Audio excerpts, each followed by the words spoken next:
ఇప్పుడు మరొక అద్వితీయమైన భావన చూడండి. పాలకూరికాయ అనేది బసవేశ్వర శతకంలో. సన్నుత జంగమాగమము స్వాతి జలంబులు, సన్నుత జంగమాగమము స్వాతి జలంబులు, భక్తి నిమ్నగంచెన్నుగా నీదు చూడ్కులను చిప్పల, భక్తి నిమ్నగంచెన్నుగా నీదు చూడ్కులను చిప్పల, జొన్నలు ముత్తియంబులైయున్న, జొన్నలు ముత్తియంబులైయున్న, ఒక అయ్య మృగ్గునియమోన్నతి నిల్పిన, ఒక అయ్య మృగ్గునియమోన్నతి నిల్పిన, ధన్యు నిన్ను, ధన్యు నిన్ను శశ్వన్నుతులన్ భజింతు బసవా బసవా బసవా వృషాధిపా. బసవేశ్వరుడు లోకానికి ఎందుకు ఆదర్శం అంటే ఎప్పుడూ తన ఇంట్లో కొన్ని వందల మంది భక్తులు అన్నం తినేలా చూసుకునేవాడు ఆయన. ఇవాళ మనకి అతిథులు ఎవరు లేరు, రమ్మన్నా రారు. సొంత మేనమా వచ్చినా బెంగళూరుకి హోటల్లో దిగాకే మనకు ఫోన్ చేస్తున్నాడు. మన కర్మ వాడి కర్మ. పైగా బెంగళూరులో పెద్ద కర్మ ఏమిటంటే వాడు ఎయిర్పోర్ట్ నుంచి వాడు ఉండే వాళ్ళ అక్కింటికి రావాలంటే 2.5 గంటలు పడుతుంది. ఇవాళ నాకు అంతే పట్టింది, చాలా తక్కువ అనుకున్నాను నేను. విమానం గంటే, కానీ అక్కడి నుంచి రవి గారి ఇంటికి వెళ్ళడానికి మాత్రం 3 గంటలు పట్టింది. రవి అస్తమించినట్టే అయింది. రవి అస్తమించిన బ్రిటిష్ సామ్రాజ్యం అని.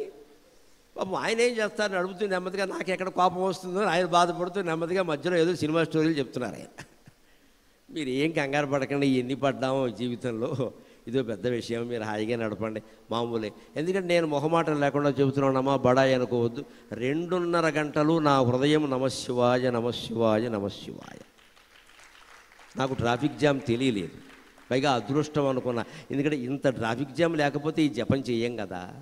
ఏదో పనిలో పడిపోతాం, ఎవరితోనో మాట్లాడతాం, ఏదో కనీసం ఇంకే ఇక్కడ ఫోన్లు రావు, మనం ఇక్కడ ఉన్నాం, అయిపోయింది. ఆయన నడిపేది ఏదో ఆయన నడుపుతున్నాడు, నేను నడపట్లేదు, నేను కూర్చోవడమే. ఈ కూర్చుని ఊరికే సొల్లు కబుర్లు చెప్పడం కంటే జపం చేసుకోవడం మంచిది కదా. అందుకే నేను శుభ్రంగా కళ్ళ గంతలు కూడా పెట్టేసుకుని నేను జపం చేసుకుంటాను, మీరు నడపండి అన్నాను. నడిపాడు హాయిగా. నాకు 2.5 గంటలు నాకేం తెలియలా, విసుగు రాలా. మీరు ట్రాఫిక్ జామ్కి బాగా అలవాటు పడిపోయారు. బెంగళూరు అంటేనే ఎంత 6 నెలల గర్భిణి ఎవరైనా బెంగళూరులో కారు ఎక్కితే ఇంటికి వెళ్ళేసరికి ప్రసవం ఖాయం. ఆ 3 నెలలు అక్కడ అయిపోతుంది. కానీ దాన్ని మీరు సద్వినియోగం చేసుకోవాలంటే ఏమీ చేయలేరు, మీ చేతుల్లో ఏం లేదు కదా. తస్మాత్ అపరిహార్యేర్దే నత్వం శోచితుం అర్హసి. బెంగళూరు ట్రాఫిక్ జామ్ని దృష్టిలో పెట్టుకునే భగవద్గీతలో ఈ మాట చెప్పాడు దేవుడు. అంటే ద్వాపరయుగం నుంచి బెంగళూరు అలాగే ఉంది. తస్మాత్ అపరిహార్యేర్దే నత్వం శోచితుం అర్హసి. నీ చేతుల్లో ఏమీ లేనప్పుడు ఏడవకయ్యా అని చెప్పాడు ఆయన. నువ్వు చేయగలిగింది ఉంటే చెయ్యి. ఇక అలా కూర్చొని ఈ బెంగళూరు ఇంతేనండి, ఈ కాళ్ళు లోపడం దేనికి, ఆ తగలను కూడా యాక్సిలేటర్ తగిలింది లేస్తుంది కారు పైకి, ఊరుకోరాదా. మనం చాలామంది అలవాటు చేసుకోవాలి. ఎందుకంటే ఈ బెంగళూరు ట్రాఫిక్ జామ్ అని కనుక మీరు నమశివాయ అనే పంచాక్షరి జపానికి ఉపయోగిస్తే బెంగళూరు వారికి సమర సౌఖ్యాలు వస్తాయి, సమస్త సౌఖ్యాలు వస్తాయి. ఆపదలను సైతం సంపదలుగా మార్చుకోవడం, making disadvantage as an advantage. మనం చేయగలిగేది ఉంటే ఇంకేమైనా అడ్డదారి ఉందా, మంచి దారి ఉంటే లేదు, అదే దారి, ఏం చేస్తావు, ఇక ఊరుకోరాదా. ఇక దీన్ని మళ్ళీ హైదరాబాద్తో పోల్చి అక్కడికి మేమేమైనా సుఖంగా ఉన్నాడు, మా గొడవలు మాకున్నాయి. ఇక్కడ హైదరాబాద్ వాళ్ళు ఎవరైనా సరే మా ఇల్లు చాలా దగ్గర అన్నారంటే అరగంట దూరం అని అర్థం. బెంగళూరు వాళ్ళు ఎవరన్నా మా ఇల్లు దగ్గర అన్నారంటే గంట దూరం అని అర్థం. బొంబాయి వాళ్ళు ఎవరన్నా మా ఇల్లు దగ్గర అన్నారు 2 గంటల దూరం అని అర్థం. నేను బొంబాయి కూడా వెళ్ళాను, అక్కడ చూసి. ఇక్కడికంటే ఎక్కువ బొంబాయిలో. అసలు ఒక ఇంటి నుంచి వేరే ఇంటికి వెళ్ళాలంటే 2 గంటలండి కనీసం. వాళ్ళు పడుతున్నారు. నీ చేతిలో లేని సమస్య గురించి నువ్వు ఎప్పుడూ బాధపడాల్సిన అవసరం లేదు మిత్రమా. భగవద్గీత సహా సమస్తం చెబుతున్నమాట అది. మంచిది. అతిథులు ఎవరు వచ్చేసి ఇవాళ మన ఇంటికి వచ్చేవాళ్ళు ఎవరు, మనకు ఆ తలనొప్పి లేదండి అసలు. ఎవరు వండి పెట్టక్కల. ఇప్పుడు పైగా ఇళ్లలో అన్నం పెట్టేవాళ్ళు ఎవరు ఉన్నారండి, ఆర్డర్ పెట్టేవాళ్ళే ఉన్నారు. ఆర్డర్ పెడతారు, అన్నం పెట్టరు. నేను ఇది పెట్టుకుంటున్నా నీకేం పెట్టమంటావు, కొరువు పెట్టు సరిపోతుంది. ఇక్కడ నేను ఇది పెట్టుకుంటున్నా నీకేం పెట్టమంటావు, కొరువు పెట్టు, ఎవరికి ఏం పెట్టక్కర్లేదు. ఇక్కడ అన్నం పెట్టేవాళ్ళు లేరు, ఆర్డర్ పెట్టేవాళ్ళు ఉన్నారు ఇక్కడ. ఇంకా మంచి అతిథులు కూడా మనకు లేదు. కానీ ఎప్పుడు దాన ధర్మాలు చెయ్యాలి. మనం సంపాదించుకున్న దాంట్లో పూర్వకాలపు ధర్మశాస్త్రాల ప్రకారం 4వ వంతు దాన ధర్మాలు చేయమన్నారు. ఇంకో మాట కూడా ధర్మశాస్త్రాలు చెప్పింది చెప్తే మానవుని భోగాలకి ఎప్పుడు తక్కువ ప్రాధాన్యం ఇవ్వలేదండి హిందూ ధర్మశాస్త్రం. మనిషి బలాన్ని ఎంత గౌరవించిందో బలహీనతను కూడా అంతే గౌరవించింది. నువ్వు సంపాదించుకుంటున్నావు, నెలకు ₹1,00,000, 50,000 ఖర్చు పెట్టేయి, మాట్లాడక. నెల తిరిగేసరికి 50 అయిపోవాలి, లెక్క రాసేయాలి. పిసినుగొట్ల బతకదు, అదో షేర్ ఆటో ఎక్కడం, దరిద్ర పనులు చేయక ఎక్కి శుభ్రంగా. మిగిలిన 50,000లో 25,000 దాచుకోవాలి ఖచ్చితంగా. ముందది దాచాకే ఇంటికి రావాలి, బ్యాంకులో వేసాకే. నెల ఆర్డీ కడతావా, నువ్వు ఏం కడతావు, ఏదైతే అది కట్టుకో, దాచి. ఎందుకంటే అనారోగ్యాలు వస్తాయి, ఏవో రకరకాలు ఉంటాయి. నెలకు ₹1,00,000 25,000 దాచగలిగాడు అనుకోండి, జమీందారులా బతుకుతాడండి, అనుమానం లేదు. భవిష్యత్తు గురించిన భయం లేదు. ఆ 25,000 దాచిన ఓ 1,00,000 దాటాయి, ఫిక్స్డ్ డిపాజిట్ వేసాయి. ఆ లక్షలు వేసిన ఒక 20 లక్షలు దాటాయి, పొలమో ఇల్లు స్థలమో ఏదో చిన్నది కొనాయి. స్థిరాస్తులు కొనాలి, లేకపోతే ఈ డబ్బులు ఎందుకు విలువ ఉండవు. ఇక్కడ ఇవాళ 20 లక్షలు బాగానే ఉంటాయి, 10 ఏళ్ల తర్వాత 20 లక్షలు ₹20 కింద లెక్క. ఏదో స్థిరాస్తి కొనాలి, ఇలా పెంచుకుంటూ వెళ్ళొచ్చు.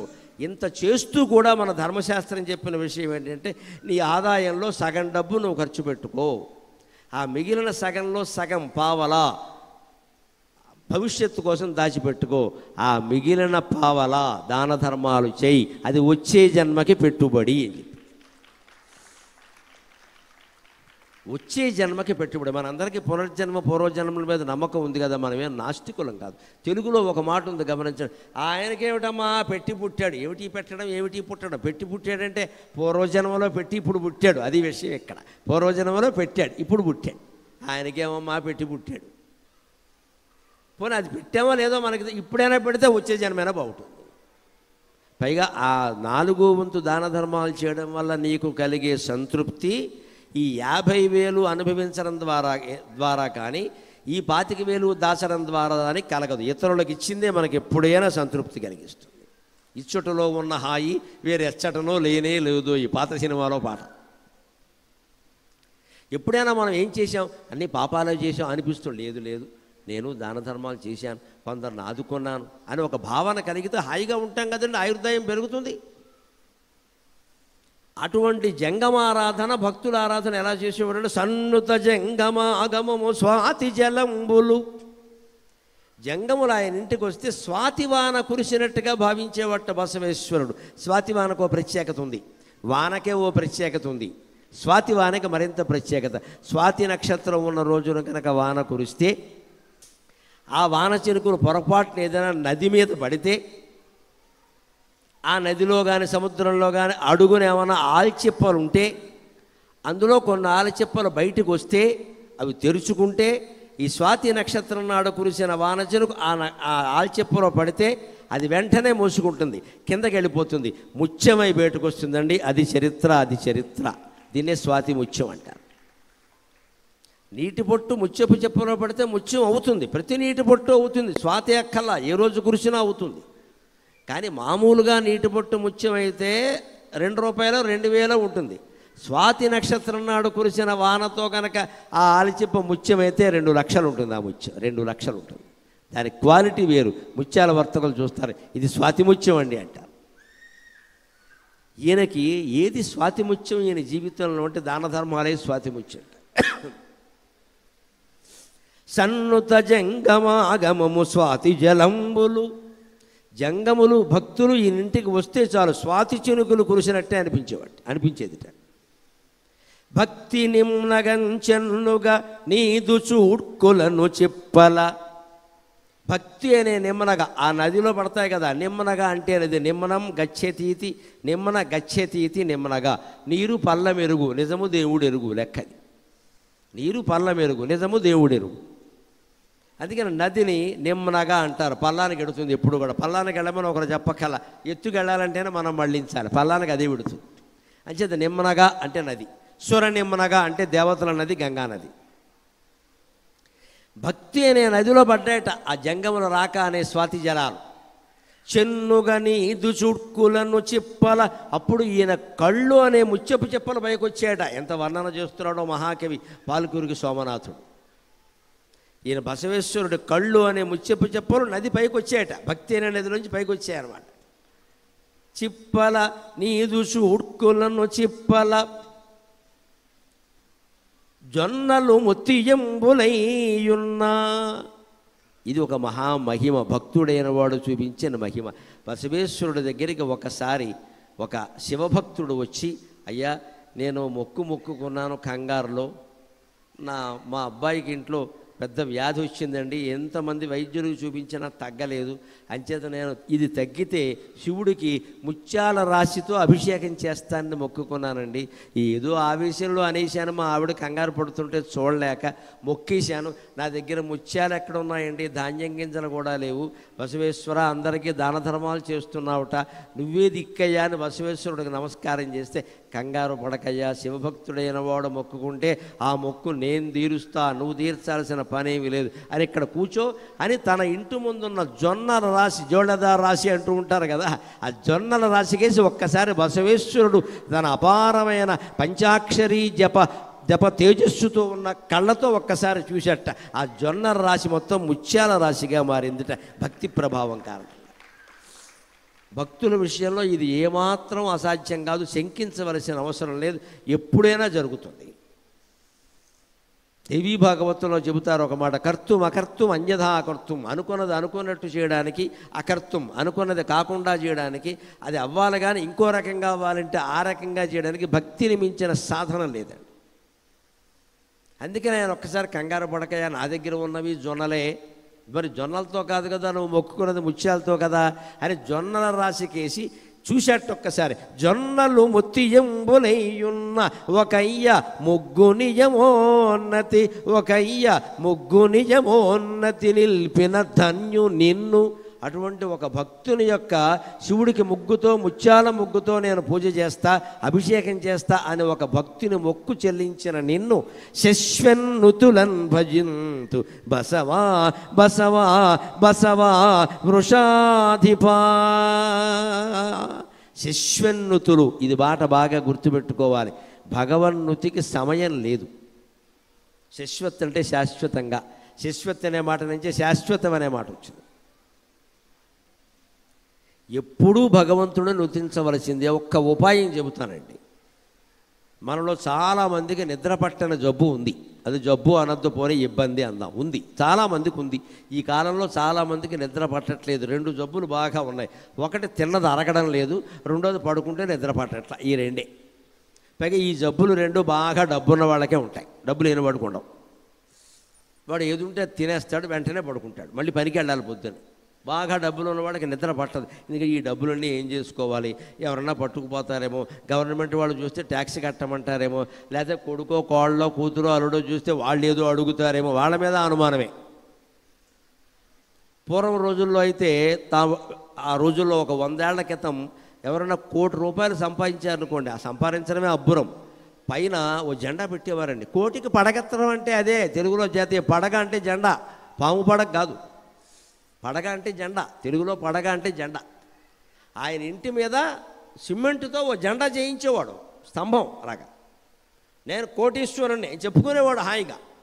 ఆ ఊరికి ఎవరన్నా అతిథులు వస్తే ఆయన ఇంటికే పంపించేవాడు. అదిగో కోటికి పడగెత్తారండి జెండా, ఆయన ఇంటికి వెళ్ళండి అనేవాడు. ఆయన హాయిగా ఆనందంగా పెట్టేవాడు. అంతేకాదు, ఊళ్ళో ఏదైనా ఆలయం కట్టినా, బడి కట్టినా ఆయన ముందు సందా ఇస్తానండి, నా దగ్గర ఉన్నా నేను ఇస్తాను. ఇంత హాయిగా ఉండేవారండి. ఇవాళ ధనవంతుల కర్మ ఎంత తగలబడిపోయిందంటే, వాడి దగ్గర డబ్బు ఉన్నట్టుగా భార్యకు కూడా చెప్పడం, పట్టుకుపోతుందేమో అని బెంగ. గవర్నమెంట్కి అసలే చెప్పడు, పక్కవాడికి అంతకంటే చెప్పడు, బంధుమిత్రుడికి చెప్పడు. ఎందుకంటే వాడు అప్పు అడుగుతాడేమో ఇవ్వడేమో అని బెంగ. అంటే ఇన్ని కోట్లు సంపాదించి కూడా ఎవడికి చెప్పకుండా కుళ్ళు బతకాల్సి వస్తుంది. అంత డబ్బు అవసరమా? మనం స్వేచ్ఛ లేదు మనకి. జీవితంలో ఎప్పుడు 2 సుఖాలు ఉంటే వేరే సుఖం అక్కల్లా. మనం సుఖపడుతున్నావా లేదా అనడానికి 2 ఉదాహరణలు. తిన్న అన్నం 2 గంటల్లో అరిగిపోవాలి, పడుకున్న తర్వాత 2 నిమిషాల్లో గుర్రు పెట్టేయాలి. వాడు ఇంకా మహారథి, తిరుగులేదు, ఇంకా వాడి జీవితం బ్రహ్మాండంగా ఉంటుంది. పడుకున్నామంటే 2 నిమిషాల్లో నిద్ర పట్టేయాలి. అన్నం తిన్నాం 8 గంటల కంటే 10ంటికి పడుకునే సమయానికి అన్నం అరిగిపోవాలి. నిజానికి శాస్త్రం ప్రకారం అరిగిపోయాకే పడుకోవాలి. ఆ 2 కావాల్సింది. ఇవాళ చాలామందికి ఈ 2 సౌఖ్యాలు లేవు. అందుకే శశ్వన్నుత, మనకి నిద్ర పట్టట్లేదు కాబట్టి ఓ పని చేద్దాం. వెళ్ళకెలా పడుకుని మంచం మీద గుండెల మీద చేతులు వేసుకుని హాయిగా నమ శివాయ నమ శివాయ నమ శివాయ అని జపం చేసుకుంటే నిద్ర పట్టకపోయినా జపఫలమైనా వస్తుంది. ఎప్పుడో పడుతుంది నిద్ర, ఇంకో గంటకి. ఏమైంది ఇప్పుడు నష్టం? ఓ ఏళ్ల తరబడి పడుకున్నాం, ఇంకెవరా మంచానికి అతుక్కుపోవాలి ఏంటి ఇక్కడ?